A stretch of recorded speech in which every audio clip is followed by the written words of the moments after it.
back to my YouTube channel, and yes, I am with Andrea today. Hi! So we are going to make a video on the Philippine Legislative Branch. Yes. And animated video ba to? Yeah. Yes, Lloyd and Kit and also Gio. Gio made the video. They helped us make the video, and also Alan who helped made them. yeah, and also Alan who made the script. Thank you, you. Alan. Okay, so if you want to keep on watching, then just keep on watching, and hopefully Subscribe. you learn things about the Philippine Legislative Branch. So yes, let's get started.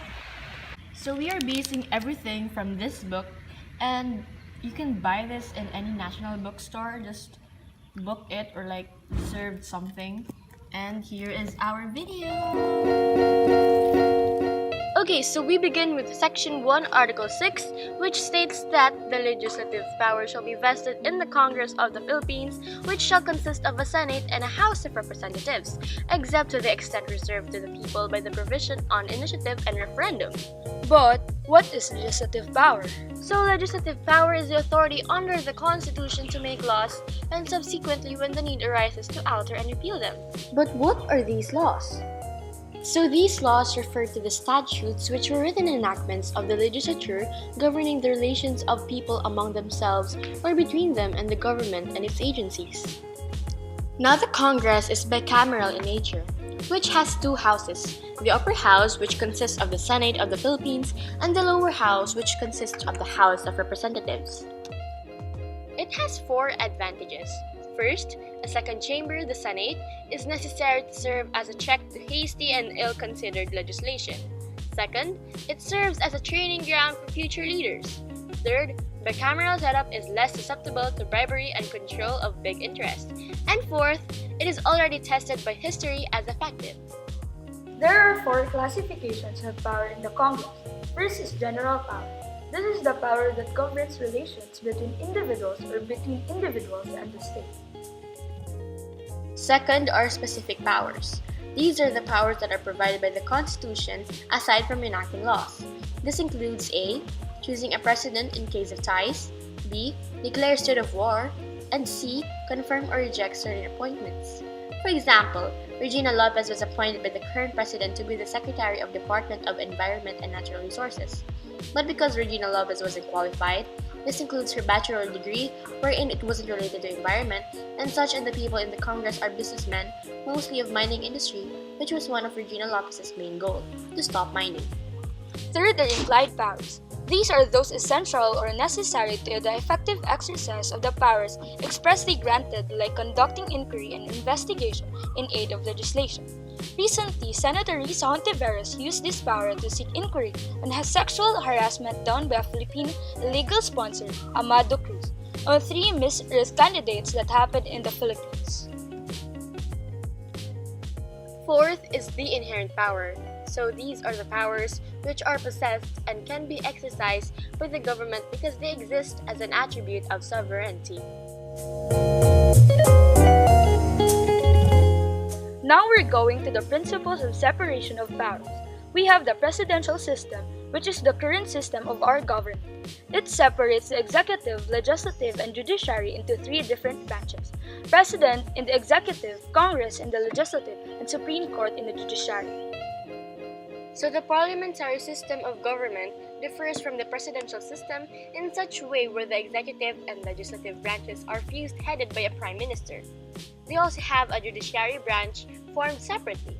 Italy, for example, is a country with a parliamentary system of government. French presidential parliamentary system, on the other hand, is somewhat complicated. This is where the people elect a president for the executive branch, which will be the most powerful person in the government, and has the power to appoint a prime minister responsible for the functions of the legislative branch. Judiciary branch is separate from these branches. So in the presidential system, the 3 branches are being checked through check and balances. So according to the textbook, there is no absolute separation among the 3 principal organs of the government. So the constitutional provisions authorize a considerable amount of encroachment of checking by one department in the affairs of the others. For each branch of the government shall check and balance each other. For instance, the President may veto a law passed by the Congress. There was a time when President Duterte vetoed 5 provisions in the train law because some of the issues that he didn't feel like it will help the Filipino people. The executive can do checks and balances on the judiciary as well. He may pardon, modify, or set aside the judgment of courts. They can also give amnesty to some, let's just say, people who have committed crimes against the laws of the Philippines.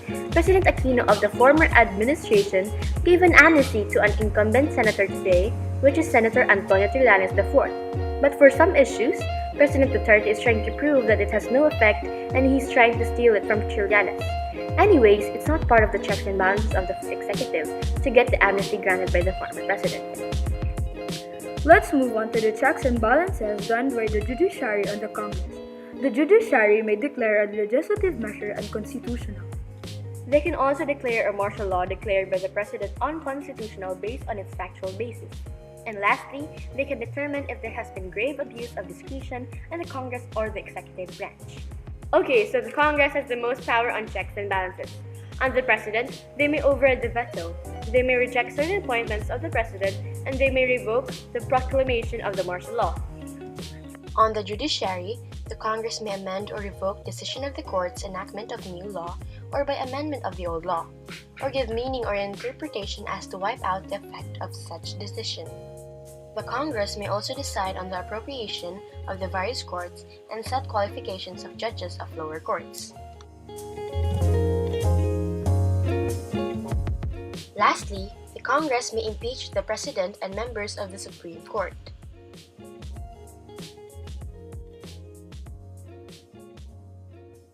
Now, the people in the Congress went through qualifications before they were able to run in their desired positions. In the upper house, which is the Senate, there are 24 senators directly elected by the people nationwide. So when they file their candidacy, they should be A. Natural-born citizen of the Philippines, B. At least 35 years old, C. Able to read and write, D. A registered voter, and E. A resident of the Philippines for not less than 2 years immediately preceding the day of election. Many of you might wonder why our parents or anyone who can already vote only choose 12 senators per election. Well, that's because half of the senators are elected every 3 years to ensure that the Senate is maintained as a continuous body. The senators can only serve not more than 2 consecutive terms with 6 years each term. But if they wish to take a break, they can. Their service to nation can last a long time if they would take a break every after their 6-year term. But the people in Congress are not just the senators. In fact, there are more and more. So the Congress is composed of more than 50% of district and party-list representatives. According to Hector de Leon's textbook, the House of Representatives shall not exceed 250 in number. But as of today, we have 297 representatives because their number vary on the population size. 20% of them are from the party list, and so the district representatives represent a district with at least 250 inhabitants. For example, in Surigao del Norte, province of Caraga region, it is divided into 2 congressional districts with respective district representatives, Francisco Lalo F. Matugas in the 1st district and Robert A. S. Barbers in the 2nd district. The party list members, on the other hand, are those representatives from people from different sectors, but not the religious sector, such as the group of women, Gabriela, and the group of youth, Kabata. Just like the senators, these members of the House of Representatives also have qualifications. They should be A. Natural-born citizen of the Philippines, B. At least 25 years old, C. Able to read and write, except for the party list representatives, because some of the party list representatives represent the marginalized sector in our country, such as the farmers and tribal groups. D. A resident of thereof for a period of time not less than 1 year immediately preceding the day of elections. In case there's a vacancy in the Congress, special elections can be called. The elected shall serve only the unexpired term, and the authority on this may be given by law to the COMELEC, or the Commission on Elections. We may think that the legislative people are powerful, but just like the other branches, they have prohibitions. 1. They shall make full disclosure of their financial and business interest upon assumption to office. 2. They cannot be employed in other government office. 3. They shall not appear as personal counsel before any court of justice, electoral tribunal, and quasi-judicial body. And 4. They cannot enter into contract with the government. But these members of the Congress has a great privilege. They cannot be arrested when they are in session, but except when the Congress is not in session, and when the offense committed is punishable by more than 6 years imprisonment. Now let's talk about some of the functions that involve the members of the Congress. First is the Electoral Tribunal, which is a body that functions as a sole judge of all contests relating to the election returns and qualifications of their respective members. It is composed of 9 members, with 3 coming from the Supreme Court, and the rest coming from the upper and the lower house. Second, the Commission on Appointments. It is composed of 25 members, 12 from the upper and 12 from the lower. The Senate President acts as chairman of the Commission of Appointment. Third, the power to conduct inquiry in aid of legislation. Fourth, the declaration of war. Only the Congress can declare a war with the concurrence of 2/3 of both houses voting separately. Even though the President can declare war, his decision will be brought to the Congress and the final verdict will be upon the Congress. And war declared must be defensive. They should not declare war to offend the people inside the country.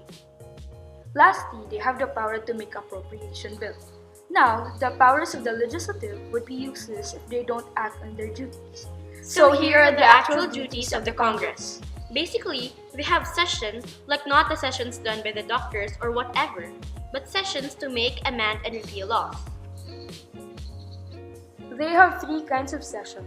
The first one is regular session that starts on every 4th Monday of July every year and ends 30 days before the next session. The second one is special session. Happens when the President calls Congress during time that it is in recess to session to consider such subject as he may designate. The third one is the executive session. These are secret meetings of Congress or any of its committee. So each house has officers: Senate President in the Senate and Speaker of the House in the House of Representatives. The incumbent Senate President and Speaker of the House are Vicente Sota III and Gloria Arroyo respectively. They are called the administrative heads of each house. They function as A. Presiding officers of their respective chambers, B. Preserve order and decorum, C. Decide all questions of order, D. Sign acts, E. Resolutions, F. Orders and warrants, and G. Issue subpoenas. The officers do not limit on Senate President and Speaker of the House only.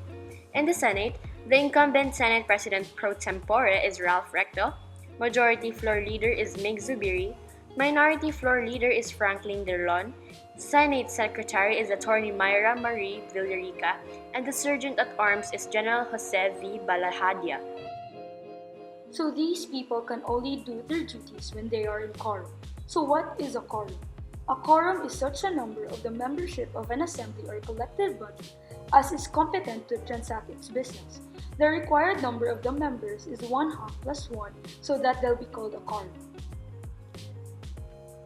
Now those people who don't attend sessions will face the wrath of the punishments, which shall include reprimand, fine, forfeiture of salary, imprisonment, suspension that shall not exceed 60 days, expulsion in a very extreme scenario, but it will only take effect if 2/3 of the member of the House agree. So when these people are functional, meaning always present in every session, they make laws. So these laws have formal parts: the title, preamble, enacting clause, body, and effectivity clause. But before the laws became the laws, they were bills or draft made by the people in the Congress. The process of passing a bill to become a law is a bit of tiring. First, a representative from the House of Representatives makes the bill. This bill will go through 3 readings. The first reading is done at the front of the representatives. In this stage, the bill will undergo to the commission in the Congress that relates to the bill. For example, Congressman Fortune made a bill that relates to agrarian reforms. This bill will go through the commission majoring in agrarian reforms. The second reading is done by the people inside the House. They would make amendments, debates, and such that will make the bill better. Lastly, the third reading is only to read the better bill. to the House of Representatives, but there will be no amendments. To conclude all the bills, the people will get to vote yea or nay only. The same process will be done to the other part of the House before it will go to the President to be vetoed or approved. There are times that a bill becomes a law when the bill vetoed by the President is repassed with a vote 2/3 of all the members, and if the President does not communicate within 30 days after the date of receipt. So let's move on to the comparison of resolution to statute. Resolution is the formal expression of opinion, will, or intent of an official body or assembled group. It has the following uses. 1. They are employed with respect to matters within the executive authority of the lawmaking body and do not therefore require the approval of the President.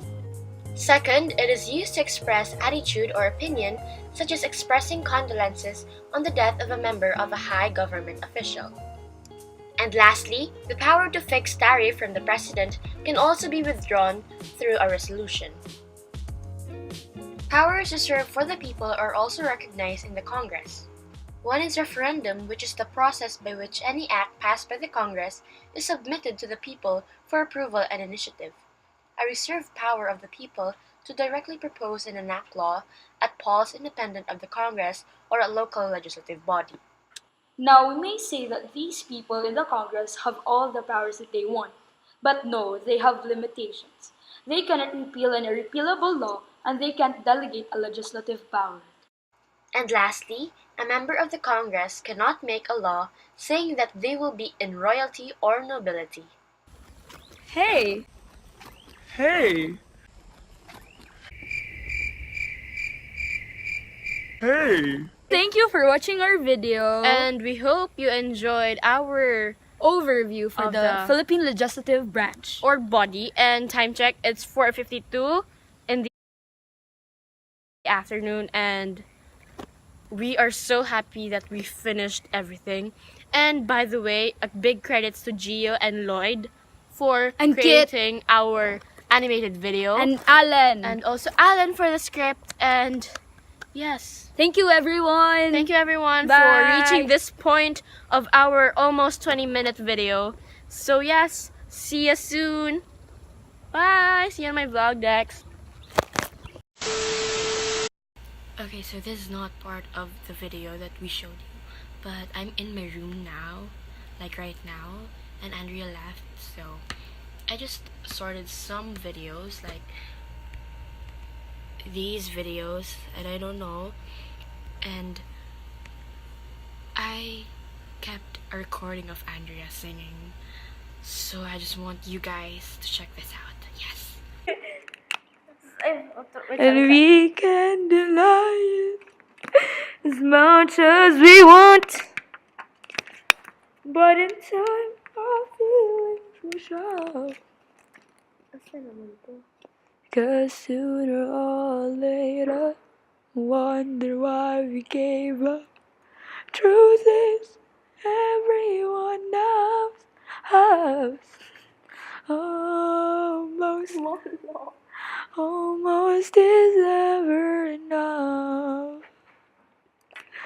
So close to being in love. If I would have known that you wanted me the way I wanted you, and maybe we weren't meant two worlds apart, but right here in each other's arms. And we almost knew what love was. But almost is never enough.